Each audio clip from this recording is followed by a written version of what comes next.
बरेच दिवस माझी आई ना कुठल्या प्रोग्रामला यायची नाही. आम्ही कुठे चाललोय बाहेर, शी विल नॉट, नाही मला नाही यायचं. आम्ही गणपतीला जातोय, कोणाच्या एंगेजमेंटला जातोय, ती नाही येत. म्हटलं असं काय होतंय, की तू येत का नाहीस कुठे? ती म्हणेल नाही यायचंय मला. सो हे असं 2-3दा झाल्यावर मग मला रिअलाइज झालं देयर इज समथिंग इश्यू.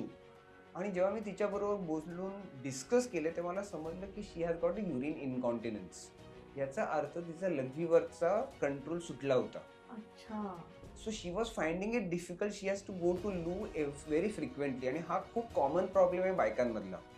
आता हा प्रॉब्लेम जनरली डिस्कस होत नाही, पण हा तुम्ही जर बसून विचारलं नाही, डिस्कस, तो ती ओपनली सांगणार नाही की मला युरिन अनकॉन्टिनन्स आहे, मला तिथे बाथरूमला जाता येत नाही, मला diaper.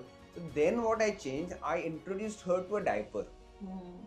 When I introduce her to diaper, initially ते रिजेक्टेड, कारण तिने तिच्या आईच्या वेळी असं कधीही बघितलेलं नव्हतं. बरोबर. So I have to counsel her.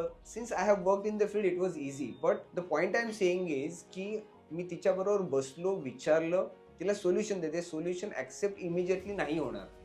So diaper मी तिला इंट्रोड्यूस केला. After 1 month she realized the importance. Now she can attend and come to ceremonies. एकटेपणाची त्यांना जी गोष्ट आहे की लोनली वाटतं, म्हणजे जरी नवरा बायको असतील, म्हणजे आता असं झालंय की जरी नवरा बायको घरात आहे तरी ते एकमेकांशी बोलत नाही.